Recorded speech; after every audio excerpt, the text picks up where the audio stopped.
마가복음 4장입니다.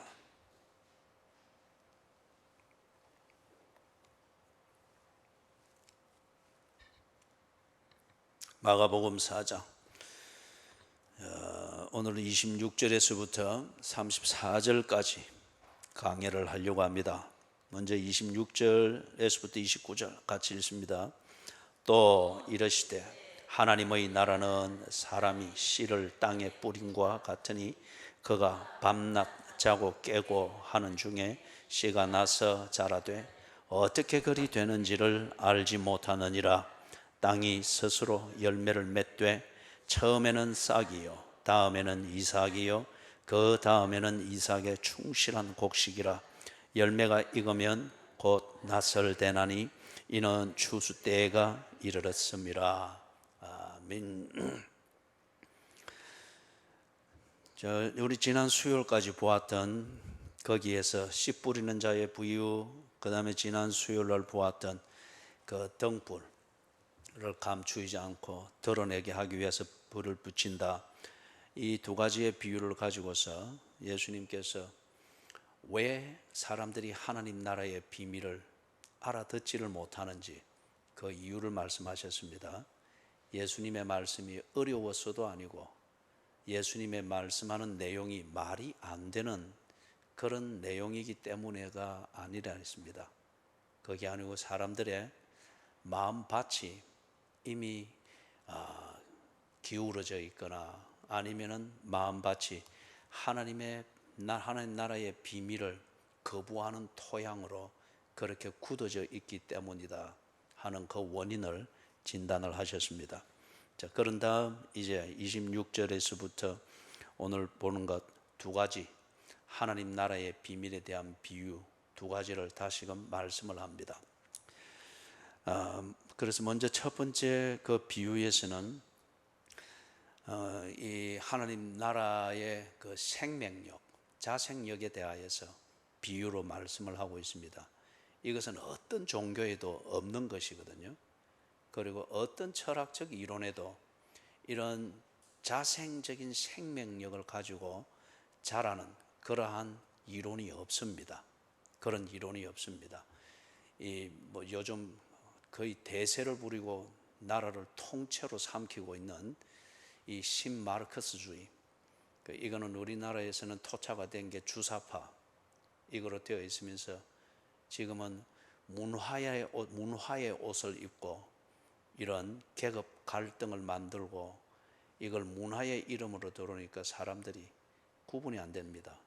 다 그게 좋은 것이고 인권이고 편한 것으로 여겨지다 보니까 이거 비판 없이 그냥 그대로 다들 넘어가 버리는 겁니다. 주 5일제 근무는 좋은 것이지만은 그런데 그것을 활용하는 방식은 문화의 옷을 입고 여가 시간을 활용한다는 이 문화의 시간을 옷을 입혀가지고 이게 다 신마르크스주의적 방법론으로 들어오니까 사실 문화적 즐거움에 탐닉하면서 이 나라의 이혼율이 얼마나 급증했어요. 그리고 혼자 사는 가정이 얼마나 지금 대세를 이루고 있어요. 동시에 아이는 낳지 않되 이 애완동물들을 반려동물로 해가지고 어떤 사람이 사는 행복의 개념이든지 이 가족 구성을 그렇게 얼마나 이 급진적으로 바뀌어 버렸잖아요. 그죠? 다들 보면은 저기 온천 전에도 걸으러 나가면은 엄마한테 온나 하는데 보면 애가 있는 게 아니고 다 개가 있어요. 갈수록 다 개 엄마가 돼가고 개 아빠가 돼가고 그렇단 말이에요. 아주 다정하고 친근감 있게. 이게 우리도 모르는 사이에 이제 그렇게 이래 몰아가는 것에 그렇게 바뀌어 버리는 거죠. 그죠? 그런 식으로 지금 변질이 되어 간단 말이에요. 그런데 이러한 신마르크스주의적 이런 이념을 가지고 나라를 통째로 집어먹으려고 하고 이걸 위해서 가장 1차적으로 공격해서 허물어뜨려야 되는 것, 그래야 그들이 통째로 말아먹는 거에 성공을 할 수 있는데 그게 뭔가 하면은 교회를 해체시켜야 됩니다. 그 다음에 가정을 해체시켜야 되는 거예요.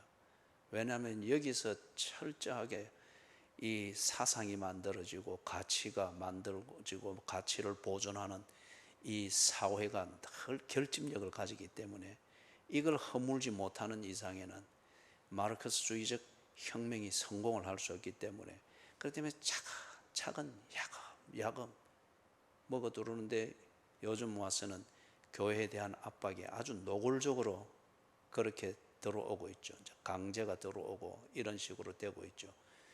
그리고 가정도 아까 앞에서 이야기를 들었던 것처럼, 그죠?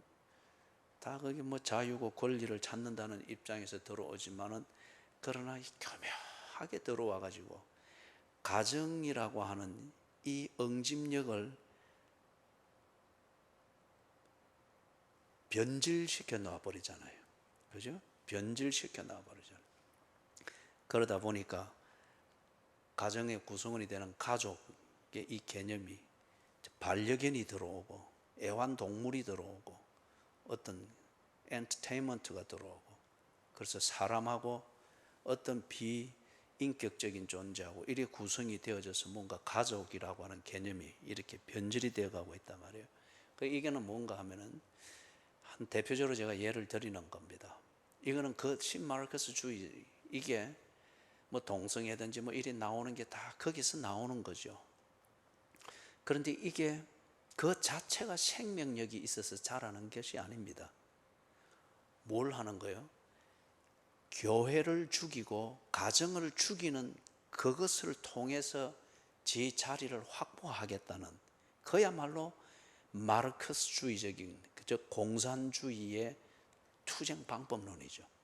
그들의 생명력이 있는 거예요. 그것에 생명력이 있는 것이 아니라 타겟이 되어지는 진정한 자생력이 있는 교회, 그리고 가정, 이 생명력을 꺾어 놓음으로 인해서 상대적으로 자기 자리를 확보해서 통째로 집어먹는 이거죠.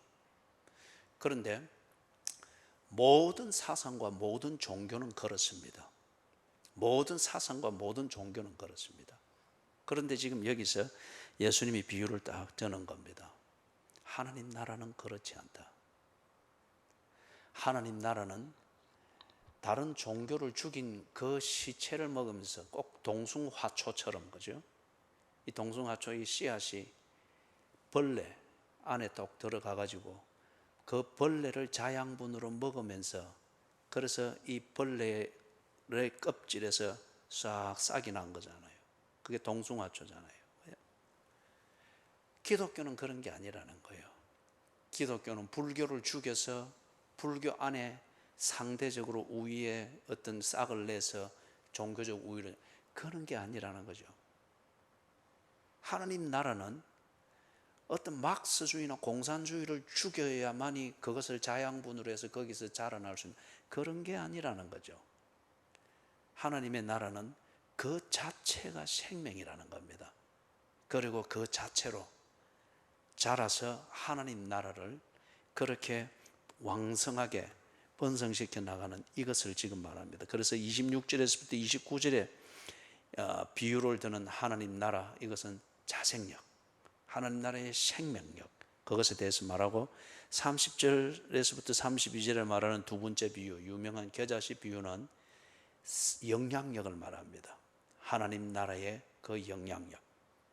첫 번째 비유는 자라는 것이고 자생적으로, 그 다음에 두 번째 비유는 자라서 어떻게 된단 말인가, 그것의 영향력입니다. 자, 먼저 첫 번째 이 비유를 좀 살펴보면 그렇습니다. 거기 하나님 나라는 사람이 씨를 땅에 뿌림과 같으니, 그럼 이 말은 비유죠, 그죠? 같으니. 그렇기 때문에 여기 나오는 비유를 하나하나 이거는 뭘 의미하고 이거는 뭘 의미하고 그런 식으로 갖다 붙여서는 안 됩니다. 비유는 그 전체가 의미하는 그 주제를 이해를 해야 됩니다. 그 전체가 의미하는 것. 그래서 여기서 뭐 씨는 뭘 의미하고 싹은 뭘 의미하고 이삭은 뭘 의미하고 곡식은 뭘 의미하고 그렇게 딱딱 갖다 붙여서 대입하려고 하지 말고, 그 유사한 면들이 있을 수 있으나 일단은 전체적으로 비유를 이해할 때는 그 비유 전체가 말하고자 하는 의미가 무엇인가, 그 전체적 의미를 이해를 하는 것, 그 주제를 이해를 하는 것이 비유를 이해하는데 가장 근본적인 원칙입니다.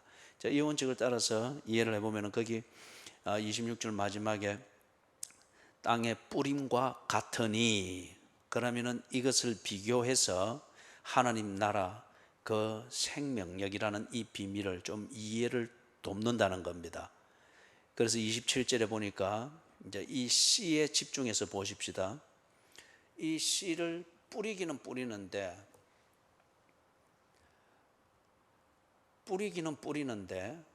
뿌린 자가 씨가 자라도록 무언가를 해주고 하는 이거는 아니잖아요. 농부가 그 씨앗을 어떻게 손을 대서 또 1cm 자라게 하고 이렇게는 못 하는 거잖아요. 그죠? 그렇기 때문에 이 씨앗이 뿌려진 뒤에 씨앗이 자생적으로 자란다는 거예요. 씨앗 자체 안에 생명이 있으니까 그 생명을 가지고서 자란다. 그래서 27절 중간에 씨가 나서 자라되, 씨의 생명력입니다. 그죠? 어떻게 되는지 이건 농부가 알지를 못합니다. 농부가 하는 것은, 기껏 하는 것은 주변 환경을 관리해 주는 것 뿐이죠. 그죠? 그래서 농부의 역할은 끝났습니다. 씨가 나서 자라는데 어떻게 자라는가 보니까 28절에 땅이 스스로 열매를 맺되, 우리가 그래서 씨 뿌리는 자에 비유할 때 땅의 토양에 대해서 이야기했죠. 그죠? 그래서 땅의 토양이 준비됐을 때에 그 씨가 뿌리를 내리고 자라는 그것을 우리가 보았습니다. 그래서 땅이 스스로 열매를 맺되, 적합한 땅일 때 이 씨가 그 땅에서 뿌리를 내리고 자라서 열매를 맺는다는 거예요. 그런데 자라는 과정이 거기에 세 단계로 표현이 되어져 있습니다. 싹이요. 처음에는 싹이요. 13싹이 나죠. 그죠? 그 다음에는 이삭이요. 이 이삭이라고 하는 이걸 단어의 우리의 선입관의 개념으로 우리가 이삭이라 말할 때는 추수하고 난 뒤에 남은 것, 아니면은 다음에 뿌릴 그것으로서, 그죠? 묘종으로서 남겨놓은 것, 이런 것을 우리는 이삭이라 하는데, 근데 여기서 쓰여지는, 이 문맥에서 쓰여지는 이삭의 개념은 그게 아니고, 곡식이 연걸기 전에 우리 그 밀이든지 벼든지 보면 곡식이 익어서 연걸기 전에 맺히는 게 있죠. 그죠? 지금 그 단계를 말합니다. 이제 벼면 벼, 밀이면 밀, 보리면 보리, 그 형체가 완성이 되어진 상태입니다. 아직 익지는 않았습니다. 그게 이삭이요, 그 과정입니다. 그 다음에는 충실한 곡식이라, 그죠? 다 과정이 끝났습니다. 벼는 벼로, 보리는 보리로, 밀은 밀로서 제 역할이 딱 다 끝났습니다. 이제 먹으면 되는 거예요.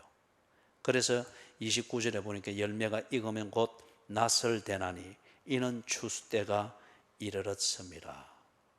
이게 씨앗이 뿌려져서 나중에 추수 때가 되어서 거두어져서 곡식에 그걸 원래 목적대로 딱 좋은 양식이 되는 그 과정을 하나님 나라의 비밀 중에서 그 복음의 자생력, 생명력, 이것을 이해할 수 있도록 이 비유를 딱 들고 있습니다. 여러분 보면은 그렇습니다. 가령 예를 들면 우리 어거스틴 얘기를 많이 들었죠. 성 어거스틴 남봉꾼이었잖아요. 그죠? 아주 남봉꾼이었는데 성 어거스틴이 남봉꾼의 그 나쁜 짓을 하면서 많은 시간을 보낼 때에 그의 어머니 이름이 뭐였죠? 모니카는 언제나 어거스틴을 위해서 기도하고 기다렸습니다. 그리고 기회가 되면 네 그리 살면 안 된다. 그리스도의 복음을, 그죠? 그 어머니가 뭘 그렇게 자세히 설명할 수 있고 그리 하겠습니까? 대부분의 어머니들이 그렇잖아요. 그랬습니다. 그런데 이 어거스틴이 로마로 건너가 가지고 로마에서 변호사 수업 중에서 이 말을 하는 이 기술을 배우려고 그래 가서 그 중에 로마에서 그때 가장 탁월한 설교자로 알려졌던 암브로스라는 그 목사님이 계십니다. 우리 표현으로 말하면 목사라는 칭호를 쓰십시다. 그래서 그분이 설교하는데 살짝 그 교회 뒤로 살짝 들어가 가지고 맨 뒤에 앉아서 지는 뭐 설교를 듣고 하는 이건 관심은 없고, 설교 내용에는 관심 없고, 이 암브로스 목사가 어떻게 말을 하는지, 어떻게 전달하는지 최고의 설교자로 그때 이래 알려져 있으니까, 그래서 맨 뒤에 가서 이래 앉아 듣다가 탁 받친 거예요. 그죠? 탁 받친 거예요. 그리고 특별히 로마서 13장에 있는 그 어느 구절. 그러면서 이 어거스틴이 회심을 했습니다. 그리고 돌아와서 보니까 지가 너무 잘못 살은 거예요. 그리고 깊이 회개하고 하면서 그리스도의 복음을 알아가면서 이 복음을 증거하고 설명하는 일을 했죠. 그래서 그가 쓴 그 탁월한 이 그리스도론, 그리고 기독교의 진리, 자기가 깨닫고 정리한 이 복음의 진리들, 이 교리들, 이게 지금까지도 신학을 하는 데 있어서 가장 근본이 되는 그 이론 중에 하나단 말이에요. 그죠? 예, 그 어거스틴의 마음의 복음의 씨앗, 즉 하나님 나라의 이 씨앗이 심겨진 것, 누가 언제 어떻게 뿌렸는지 모릅니다. 그러나 뿌려졌다고 하는 것은 그 어머니의 한 20년 이어지는 변함없는 기도와 아들의 회심을 위해서 기도하는 것, 그리고 이 씨앗이 싹을 내고 자라는 그 결정적인 것. 씨앗이 살아있어서 땅을 뚫고 새싹이 나는 건 그때부터는 보이잖아요. 그 보였던 것은 암브로스 목사의 설교를 들으면서 회심을 했던 그 순간이었습니다. 그리고 자라나면서 꼭 줄기가 세워지고, 그 다음에 이 곡식의 이삭의 부분이 세워지고, 그리고 익어서 이제 낯을 기다리는 영그런 성숙한 그리스도인이 되는 어떤 그런 때가 되는 거예요. 여기에 대해서 어머니 모니카가 뭐 먹여주고 입혀주고 성경 공부 매일 하고, 그리고 그것은 아니었어요. 그리고 암브로스 목사님이 이 어거스틴을 데리고 뭐 1:1 제자 양육을 해가지고 거기서 그것도 아니었어요. 그죠? 그런저런 환경들이 작용은 했으나 참 하나님 나라는 정말 떨어진 씨앗과 같고, 그 씨앗은 누구도 짓밟을 수가 없고, 어거스틴의 그러한 주지 육림을 좋아하는 그의 문화적 체질, 이것도 그 씨앗은 죽일 수가 없었습니다. 이것마저도 뚫고 세월이라는 그 흑청도 뚫고 나왔었다. 하나님의 나라를 위해서 사용되어지는 사람으로 그렇게 정리가 되더라. 자, 그래서 29절을 두고 이 하나님 나라의 비밀을, 그 비유에 대해서는 정리하면 이렇게 생각할 수 있습니다. 추수 때가 이르렀더라. 이것을 우리가 꼭 예수님이 재림해서 맞이하는 종말, 그때의 심판을 당한다 하는 이 준비로도 뭐 크게는 그리 생각할 수 있겠습니다. 그러나 이 문맥에 따라서 우리가 정리한 그 문맥대로 이것을 정리하면 그렇습니다. 낯을 대나니 이는 추수할 때가 이르렀습니다. 아직 덜 익은 것을 베는 것은 이거는 참 미련한 것이죠. 그죠? 그래서 낯을 떼어서 납질을 해서 베어서 추수를 한다. 이거는 충분히 익은 것을 그리 말하는 거죠. 그러면 이런 겁니다. 예수님께서 제자들을 다 불렀죠. 그죠? 제자들을 불렀을 때에 그들이 좋다고 따라 나갔습니다. 큰 기대를 가지고. 싹이 나는 것과 같았습니다. 그러나 먹을 수 있거나 사용할 수 있는 아직 곡식은 아닙니다. 그러면서 예수님과 동고동락하는 가운데 많은 걸 배웠고, 그들도 예수님을 위해서 무언가를 하고자 하는 동기부여가 되어 있었습니다. 그때 예수님이 이들을 훈련시키기 위해서 전도하러 내보내죠. 그죠? 마태복음 10장에도 보면 그렇고 내보냅니다. 그때에 예수님이 이 제자들이 나가면 세상이 뒤집어질 것이다, 그럴 정도로 성숙되고 준비된 사람으로 기대했습니까? 아니죠. 연습하고 배우라고 내보냈습니다. 그러면서 뭐라 했습니까? 너희를 보냄이 무엇 가운데로 보낸가 같도다. 1. 피자를 시냇가에 심은 교회 가운데로 보낸가 같도다. 2. 서동 칼국수를 왕성기업으로 보낸가 같도다. 3. 양을 이리 가운데로 보낸가 같도다. 몇 번입니까? 3번, 그죠? 이 어려운 문제를 탁탁 맞히는 거 보니 어느 교회 교인들입니까? 어느 교회 교인들입니까? 믿을 건 시내가에 심은 교회뿐이에요. 그죠? 너희를 보냄이 양을 이리 가운데로 보낸 것 같다. 이 말은 이 제자들이 형식은 전도하러 나가지만은 그러나 아직 쓸만한 그런 곡식은 아닙니다. 그들은 아직 자라고 있는 중이에요. 그 다음에 한 3년 지난 뒤에 거의 다 자랐다 싶은데 그때도 예수님이 그들에게 뭐라 경고했습니까? 자기들은 다 됐다라고 했는데 이젠 추수해도 우리는 정말 맛을 낼 수 있는 곡식입니다라고 주장하는 그런 분위기일 때 예수님은 뭐라 그랬죠? 기도하라 그랬습니다. 기도하라. 그리고 실제로 보게 했잖아요. 기도하라고 했는데 예수님은 죽을 힘을 다해서 기도하는데 저거는 뭐 했습니까? 꾸벅꾸벅 졸고 있었잖아요. 그죠? 그래서 예수님이 와서 자는 자요 어찌 미뇨. 아직 낯을 대어 추수할 때가 멀었습니다. 예수님이 죽고 부활한 다음에 갈릴리 해변에서 부활의 주님, 그걸 통하여서 마지막으로 부활의 신앙이 딱 정리되고 난 뒤에 그때는 어떻게 됐습니까? 예수님께서 뭐라 그랬죠? 베드로에게 내 양을 먹이라, 내 양을 치라. 그리고는 예수님은 하늘로 가셨습니다. 추수할 때가 돼서 낯을 대도 되는 것이었죠. 그래서 그때부터는 이 12 제자들이 나갔을 때에 복음이 증거됐죠. 그리고 복음의 생명력을 보이고 부활의 생명력을 그들이 볼 수 있도록 하기 위해서 그들이 기꺼이 부활의 복음을 위하여서 죽는 것을 두려워하지 아니했지 않습니까? 그죠? 그렇기 때문에 여기 하나님 나라의 비밀, 그 중에 하나는 하나님 나라는 땅에 떨어진 씨앗과 같다. 아무것도 없는 것 같고 별것 아닌 것 같은데 하나님 나라에 이 복음의 씨앗이 떨어지면 이것은 반드시 자란다. 자라는데 이 자라는 것을 통해서 그 사람이 하나님의 영광을 위하여서 어느 면으로든지 간에 한 몫을 감당하도록 사라지게 된다.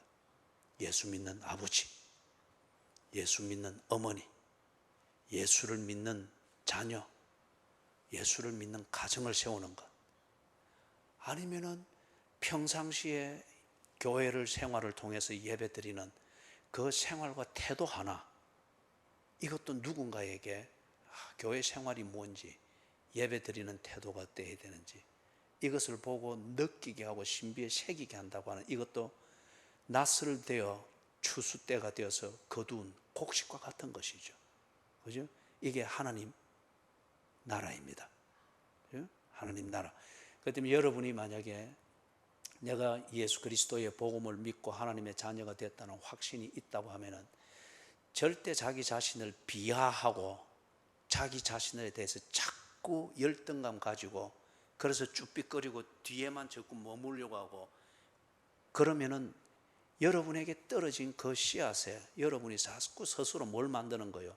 가시떨기를 만드는 거예요. 그늘을 지게 만든단 말이에요. 그죠? 내가 그 씨앗을 자라게 하는 게 아닙니다. 내게 떨어진 씨앗이 자랍니다. 그리고 그 씨앗이 나로 하여금 그리스도인 되게 만듭니다. 그리고 그 씨앗이 내게 뿌리를 내리도록 나는 믿음의 토양을 제공하여 좋은 밭이 되어질 때 그 씨앗이 뿌리를 내려서 나로 하여금 낯을 대어 추수하여 하나님이 어느 때든지 사용하고 싶고 하나님이 기뻐하고 싶은 그런 곡식이 된다는 거예요. 예수를 믿는 것에 대해서 절대 열등의식을 가지거나 문제의식을 가지거나 여러분 자신에 대해서 여러분들이 평가절하해서 쭈삣거리고 하나님은 밝은 광명으로 이끌어내셨는데 여러분은 자꾸 무언가에 대한 부끄러움을 가지고 열등의식을 가지면서 어둠에 머물려고 그래서는 안 된다는 거예요.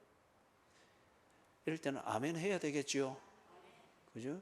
아멘 하면서 조는 사람들은 깨고 그래 정신을 좀 차리고 그래 하셔야지. 그 다음 두 번째 비유 봅니다. 자, 마가복음 4장 30절에서부터 32절 같이 읽습니다. 시작. 또 이르시되 우리가 하나님의 나라를 어떻게 비교함?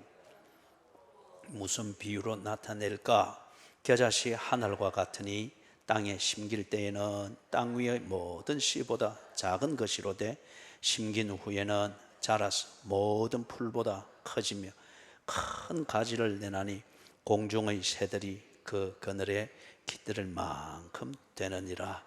아멘. 겨자씨 비유 잘 알죠? 겨자씨 보신 분 손을 한번 들어 보이소. 예. 이상하게 이 두 분단은 아무도 안 들고 이 두 분단은 다 들고, 이 왜 그렇습니까? 겨자씨를 이렇게 볼 때 너무 어찌 가까이 너무 보면 콧김에 이게 슉슉 흔들리죠, 그죠? 그럴 정도로 작고 미약한 거예요. 그래서 지금 하나님 나라의 영향력, 이것을 이 겨자씨에다가 비유를 하는데, 이 지금 겨자씨 자체는 볼 때 콧김에도 못 견딜 정도로 연약한 건데 지금 하나님 나라의 영향력을 여기에다가 비교를 하는 거예요. 그럼 일단 결론적으로 여러분이 이해할 수 있기 위해서 우리 비유를 들면은, 시냇가에 심은 교회가 지금 이렇게 엄청나게 크고 이렇게 엄청나게 든든하고 성경 퀴즈만 내면 그대로 다 맞췄는데, 그죠? 이렇게 크다 이러면 안 되지. 그러면 겨자씨하고 안 맞지. 솔직하게 말을 해야 되겠네, 그죠? 이렇게 미약하고, 그죠? 이 때로 몇 명 안 되고 이렇지만은, 그러나 여기에 하나님이 심으신 씨앗, 즉 복음이 있고 피 묻은 복음이 증거되어지고 있고, 그 그리스도의 피 냄새를 맡으면서 예수 그리스도를 믿게 된 자들이 있다고 하는 것 같으면은, 비록 지금은 겨자씨와 같다 할지라도 이것은 자라고 있는 거예요. 그리고 이 겨자씨처럼 보이나 예수 그리스도의 피 묻은 이 복음에 내 피를 갈아엎고 내 삶을 그 피로서 적시고 그리스도의 피의 색깔과 그 냄새로 내가 살아가고 있는 이것이 오늘 시냇가에 심은 교회 교인들일 것 같으면, 그 피로 내가 구원받았듯이 그 피 냄새를 풍기며 사는 나로 인하여서 지금 누군가는 구원으로 들어오고 있을 것이며, 하나님의 씨앗, 하나님 나라의 씨앗이 그에게도 심겨지고 있을 것이며, 무엇보다도 여러분에서 풍기는 그리스도의 복음의 피 냄새, 이것을 여러분의 가족들이 맡으면서 그들이 무언가, 그죠? 그 피 냄새에 취해가고 있을 거예요. 처음에는 역겨움, 두 번째는 긴가민가, 세 번째 단계는 그것에 익숙해짐, 네 번째 단계에는 그 피의 생명력을 보면서 지가 살아나고 있는 것을 보게 되겠죠. 그죠? 겨자씨입니다. 자, 그래서 30절, 또 이르시되 우리가 하나님의 나라를 어떻게 비교하며 또 무슨 비유로 나타낼까? 그래서 예수님께서 하나님 나라의 이 영향력, 이것을 알 수 있도록 어떻게 설명해 줄까? 그래서 이 비유를, 겨자씨, 이거는 이 유대 땅에 아주 평범하게 있는 거예요. 우리나라에 제일 많은 나무가 무슨 나무입니까? 흔히 볼 수 있는 게, 첫 번째 단풍나무, 두 번째 은행나무, 세 번째 소나무, 네 번째 자작나무, 다섯 번째 백향목. 몇 번입니까? 그런 걸 맞추시다니. 야, 어느 교회입니까? 시냇가에 심은 교회. 역시 시냇가에 심은 교회, 그죠? 예. 이 시냇가에 심은 교회는 아무리 어려운 문제도 뭐 탁탁 맞춰보니까, 예? 그것처럼 유대 땅에는 이 겨자씨로서 커지게 되는 이 나무가 그들에게는 아주 흔했습니다. 그렇기 때문에 이 비유를 탁 들면은 웬만한 사람은 다 압니다. 그냥 복잡한 설명 없이도 겨자씨가 얼만큼 작은지도 알고, 그게 어느 정도 세월이 지나고 난 뒤에는 얼마나 큰 나무가 되는지, 그리고 거기에 새들이 깃들어서 어떤 자연의 한 흔한 풍경을 이루는 걸 그들은 다 안단 말이에요. 그렇기 때문에 지금 예수님께서 이것을 가지고, 이 쉬운 걸 가지고 비유를 딱 대는 거예요. 그래 보니까 31절에 겨자씨 한 알과 같으니, 이거는 비유입니다. 그렇기 때문에 하나님 나라는 겨자씨 이래 말하면 틀린 거 되겠죠, 그죠? 그리 말하는 사람들은 저기 수영로 교회나 부정교회나 그런 사람들이 막 그리 말을 할 거예요. 근데 시냇가에 심은 교회는 어떻게 말하겠어요? 하나님 나라는 겨자씨 한 알과 같습니다. 비유입니다. 딱 이리 말하겠죠, 그죠? 확실히 이 시냇가에 심은 교회가 있어야 지금 나라가 바로 잡힙니다. 예? 사명감을 가지십시오. 예. 그래서 이제 그래 같으니, 그러면 이거는 비유는 요거는 요거다, 저거는 저거다, 그렇게 끼 맞추지 말았지요. 비유가 말하고자 하는 전체적인 의미를 이해하라고 그랬죠. 그래서 그 의미를 가지고서 하나님 나라의 그 영향력은 어떤 것인가, 그렇게 이해를 하라고 했죠. 이게 가장 기본입니다. 자, 그래서 같으니 하면서 비유를 하는데, 이 겨자씨가 땅에 심깁니다. 땅에 심길 때에는 땅 위의 모든 씨보다 작은 것이로되, 여기 작은 것, 거기에 딱 표시를 해 놓으십시오. 표시를 딱 해놓고, 그 다음에 32절에 보니까 심긴 후에는 자라서, 그죠? 모든 풀보다 커지며, 그 커지며 하는 거기에 또 딱 표시를 해놔야 되겠죠. 그래서 앞에는 작은 것, 뒤에는 커졌다. 이제 완전히 이게 대비가 되죠, 그죠? 커졌는데 어느 정도까지 커졌는가? 큰 가지를 내 가지고 공중의 새들이 그 그늘에 깃들일 만큼 되느니라. 이게 씨앗일 때는 얼만큼 자꾸 어떻게 생겼는가 자세히 보려고 할 때 콧김에 흔들흔들할 정도로 이게 미약한 것인데, 땅에 딱 심기니까, 꼭 심길 때는 이게 실수로 떨어진 것 같고 어디 간지도 찾을 수가 없는 정도인데, 이게 지가 알아서 자라는 거예요. 자라는데 어느 정도 커지는가, 쫙 커져서 거기에 다른 생명체들이 와가지고 그 생명체를 유지하는 데 필요한 쉼, 그 다음에 보호, 이런 것을 누리는 그 자리까지 그렇게 커지더라. 그죠? 자, 이거는 이제 우리 조금 생각을 해 보십시다. 31절에서 보니까 아주 보잘것없이 보이죠, 그죠? 땅에 심길 때에는 땅 위의 모든 씨보다 작은 것이로되. 이게 아이들 같으면은, 또는 이런 농사를 안 해본 사람들은 이 씨앗을 볼 때 이거는 어디 날아온 티끌로 보지, 이게 묘종으로 보기가 어려울 정도로 보잘것없는 것이다 말이에요, 그죠? 그래서 이걸 두고서 이제 우리가 생각해 볼 때 뭔가 하나님 나라라고 하는 것, 지금 예수님이 와서 증거하고 있잖아요. 예수님이 증거하고 있는 그 환경은 어떤 환경입니까? 이미 유대교가 약 400년 동안에 든든하게 자리를 잡고 있습니다. 그리고 모든 사람들이, 유대인이라면 모든 사람들이 의무적으로 유대교인이 되어져 있습니다. 그리고 그들의 문화, 이 모든 것은 유대교의 가르침대로, 그리고 유대교의 분위기대로 딱 그렇게 이미 체질화되어져 있습니다. 그죠? 체질화되어 있단 말이에요.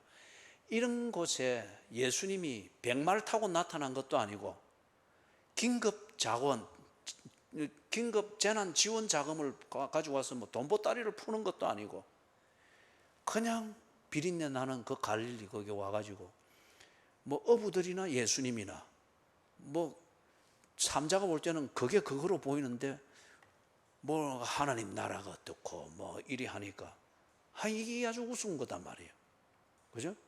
너무도 보잘것없어 보입니다. 너무도 작게 보이는 거예요. 오히려 이게 잘못 숨쉬다가 덜숨에 콧구멍으로 쑥 들어가서 이게 뭐 큰 재채기를 만들까 싶을 정도로 거추장스럽게 보입니다. 지금 예수가 와서 전하는 하나님 나라가 그런 식으로밖에 보이지 않는 모습이다 이거예요. 그리고 사람들이 그리 취급을 했습니다. 그죠? 그렇게 취급을 했어요. 예수께로 모이는 사람들 중에 대부분은 구경하기 위해서 모였죠. 그리고 행여나 하는 요행을 기대하면서 모였죠. 아무도 보잘것없습니다. 유대교, 그 다음에 그 주변에 있는 나라들이 섬기는 뭐 바알 종교, 어떤 그런 종교들, 성공했다 부강했다는 여겨지는 나라들이 섬기는 그런 종교나 철학에 비하면 이 예수께서 지금 갈릴리 호수 한 주변에서 말하는 하나님 나라 아무것도 아니게 보이는 거예요. 너무도 보잘것없게 보이는 거예요. 그런데 32절에 거기 보니까 심긴 후에는 어떻게 한답니까? 잘한다고 합니다. 예수님의 입에서 나간 이 복음이 베드로가 들었고 어부들이 들었고 갈릴리에 가난하고 무지하기 때문에 무식하기 때문에 더욱더 모질고 아주 자기 자의식에 아주 강할 수 있습니다. 그죠? 아주 강할 수 있습니다. 이런 자들에게 이 씨앗이 떨어졌습니다. 심겼습니다. 그죠? 그 중에는 예를 들면 막달라 마리아와 같은 그러한 아주 모진 사람이 있었죠. 또 베다니, 예루살렘으로 들어가는 길목에 있는 베다니에는 남자는 뭐 오빠는 나병이 걸리고 그 다음에 여동생 중에 한 명은 또 창녀로 지내고 뭐 그렇게 하면서 삼남매가 울려서 가난하고 비참하게 그리 사는 자들이 있죠. 거기에 예수님의 복음이 떨어졌습니다. 그죠? 그들이 예수를 보면서 나름대로 자기 마음에 받아들였습니다. 심긴 후에는 이게 자랍니다. 이게 뭐라고요? 우리가 앞에서 보았던 그 비유에서는 생명력입니다. 자생력입니다. 그죠? 다른 종교들처럼 그 당시의 유대교처럼 뭔가 율법을 지키고 의무를 행하고 이러한 행적을 쌓으면은 유대교의 법에 의해서 뭐 벌을 안 받고 그날도 무사히 넘어가고 그런 그게 아니고 의무감의 종교로서 자기를 지키는 것이 아니고 이 복음은 딱 떨어지고 나니까 자라는 거예요. 그 안에서 생명력을 가지고 자라는 거예요. 그 다음에 그 뒤에 보니까 자라는데 어떻게 된다고요? 모든 풀보다 커진다고 합니다. 이게 거기 이제 우리가 풀이라는 이 그림을 가지고 보면 이 풀은 어떤 면에서 보면은 잡초들입니다. 우리가 저기 보면은 산에 들어가면서 숲이 확 우거지기 전에 거기 때는 뭡니까? 나지막한 풀들과 자작나무와 같은 이런 잣나무들로 쫙 덮이잖아요. 그죠? 그러면서 거기에서 큰 나무가 쭉쭉 자라면은 나무의 가지들과 나무가 만든 그 잎이 그늘을 만들면서 그 나무 아래에 있는 잡풀들이 죽잖아요. 그죠? 이 그림 이해가 되죠? 그래서 여기 지금 모든 풀들과 이게 지금 이 밑에 심겨져 있는 겨자씨가 싹이 나서 줄기를 내면서 쭉쭉 자라가기 전에는 이 잡풀들로 덮여 있습니다. 그런데 이 겨자씨로 해서 자라서 이게 나무가 쭉 되면서 가지를 뽑고 잎을 내고 이럴 때는 이 풀들을 다 덮어버리는 거죠. 그죠? 이 그늘을 못 견뎌내면은 이 밑에 잡풀들은 죽고 없어집니다. 그리고 이 겨자 씨앗이 이 위용을 자랑하는 나무가 딱 되었을 때는 밑에 이 나무 겨자씨에서 자란 이 나무의 위용을 거부하거나 방해하는 것들은 이 그늘과 위용에 눌려서 다 없어집니다. 나무는 딱 나무의 위용을 딱 갖추게 되는 거죠. 그래서 지금 이걸 통해서 우리가 어떤 그림을 볼 수 있습니까? 예수 그리스도를 예수를 통해서 증거되어지는 하나님 나라의 복음이 정말 보잘것없이 여겨지는데 그런데 이게 어부들에게 창녀에게 세리에게 불쌍하고 가난한 그러나 유대교의 의무감에 찌들려서 의무를 행하면은 그날을 무사히 넘어가고 하는 아무 생명력이 없고 내 학이 나름에 딸린 이 정도밖에 안 되는 이런 유대교와 같은 이런 종교에 매여 있는데 이들에게 주의 복음이 들어가고 그러면서 이게 점점 자란단 말이에요. 예수가 가르치는 말씀을 듣고 하시는 일들을 보고 그리고 한편 지 처지를 생각하고 지가 살 거라고 목을 매달고 있는 이 기존의 종교 유대교와 어떤 사상들을 붙들고 했는데 이거는 절대 지 안에서 자라고 있는 게 아니더라 이거예요. 그런데 예수의 말씀을 들으면서 그대로 행하고 그것을 기대하고 이리 볼 때 자라는 거예요. 그죠? 이게 자라서 나중에 어떻게 됩니까? 유대교라고 하는 이 잡풀들로 우거진 이것을 싹 다 정리를 해버리는 거예요. 이 나무가 더 쫙 커버리는 거예요. 그래서 예를 들면 막달라 마리아, 7 귀신 들렸던 막달라 마리아가 귀신으로부터 자유케 되어져서 정상적인 한 여인으로 돌아가 가지고 정상적인 한 인간으로서 사는, 사랑하고 사랑받고 평화를 누리고 그 평화 속에서 자신의 자유를 가지고서 의지적 결단을 해서 무언가 목적을 위해서 하고자 하는 삶을 사는 이 생명을 가지게 되는 것, 예수의 복음이 그 안에서 자란 결과였지 않습니까? 그죠? 모든 풀보다 더 크게 자라지더라. 평생토록 지기를 덮고 있었고 그게 생명을 주고 이게 보호를 해준다고 여겼던 유대교라고 하는 종교와 그것에 만들어진 문화와 그것에 편성하여 사는 어떤 자기 자의식, 이것보다 그것으로부터 자유케 되어질 정도로 이 하나님 나라, 이것이 싹 자라버린 거예요. 그 다음 32절 끝에 보니까 어느 정도입니까? 공중의 새들이 그 그늘에 깃들일 만큼 되느니라. 영향력입니다. 지 혼자 살아서 이제는 지 혼자 뭐 우울증 관리하고 공황장애 관리하고 자기 관리할 수 있는 어떤 힘을 얻었다, 요 정도가 아니고, 그죠? 쫙 자라서 앞에서 말했던 대로 막달라 마리아 같은 여인이 예수께 나아가서 향유를 붓죠. 그죠? 향유를 붓고 삭개와 같은 이 기생충의 방식으로 살았던 이 세리가 정말 남을 구제하는, 그것을 스스로 결정하여서 자기 가진 것을 나누는 삶을 살죠. 가지에 공중의 새들이 깃들어서 쉬는 것처럼 하나님 나라, 이 비밀을 알게 되어지고 그 생명력이 내 안에서 자라게 될 때 그도 하나님 나라를 개인적으로 누리고 누리는 그 하나님 나라가 자기의 이웃들, 가족, 공동체에게 나누어지는 이 영향력을 나누더라 이거예요.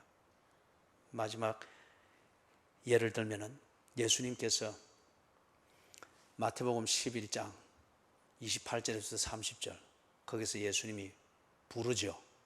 자, 예를 시냇가에 심은 교는 이것도 뭐 대반에 외우죠, 그죠? 자, 외웁니다. 시작. 이거는 시냇가에 심은 교인의 목소리가 아닌데, 시냇가에 심은 교의 목소리는 또록또록 합니다. 복음을 말할 때는. 근데 조금 전에 목소리는 이건 수영로 교회 교인의 그 목소리지. 시냇가에 심은 교인들만 딱 해봅니다. 수고하고 무거운 짐진 자들, 알죠? 시작.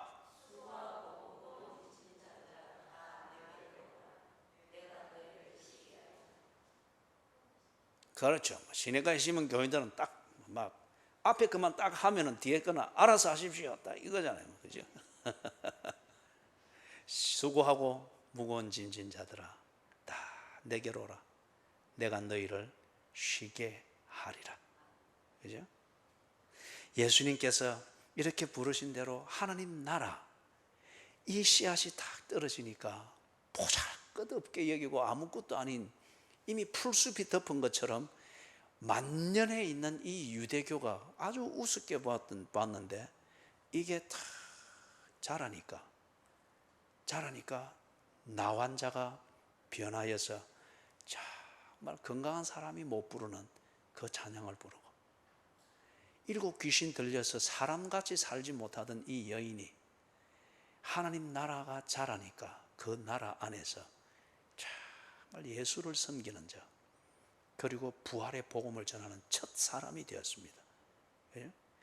지 기질대로 살던 이 어부 베드로가 그 안에서 하나님 나라가 자라고 나니까 어떻게 됐습니까?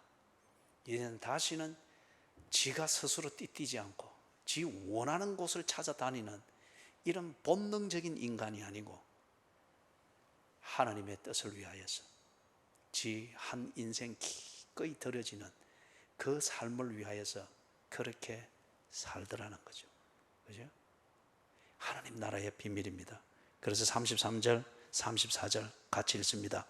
예수께서 이러한 많은 비유로 그들이 알아들을 수 있는 대로 말씀을 가르치시되 비유가 아니면 말씀하지 아니하시고 다만 혼자 계실 때에 그 제자들에게 모든 것을 해석하시더라. 왜 비유로 말씀하시는가에 대해서는 앞에 씨 뿌리는 자의 비유를 말할 때 제가 이야기를 했죠, 그죠? 예, 이걸 간단하게 정리를 하면 그렇습니다. 가짜들이 하나님 나라의 비밀을 가장해 가지고 하나님 나라를 누리고 있는 것처럼 그러한 사기를 못 치도록 예수님이 딱 막으시는 겁니다. 그죠? 하나님 나라의 비밀을 또 종교적 경전이나 종교적 주술처럼 이용해 가지고 지가 뭔 것처럼 그렇게 자기 스스로도 속이지 못하고 하나님 나라의 비밀을 오도하지 못하도록 하기 위하여서, 그렇기 때문에 들을 귀 있는 자는 들을지어다 그러한 겁니다. 사기꾼은 절대 못 듣습니다. 종교적 목적을 위하여서 지 유익을 위하여서 비유로 전해지는 하나님 나라의 비밀을 들으려고 할 때에 그들은 절대 이걸 깨닫지를 못합니다. 이용해 먹을 수 있는 건덕지만 이렇게 건질 뿐이죠. 하나님 나라의 백성들, 그들만이 이것을 들을 수가 있습니다. 왜냐하면 들을 때에 처음에는 긴가민가하죠. 그런데 하나님 나라의 씨앗이 떨어진 하나님의 백성들은 어떻게 했습니까? 주께 물어보았잖아요. 이게 무슨 의미입니까? 무슨 뜻입니까?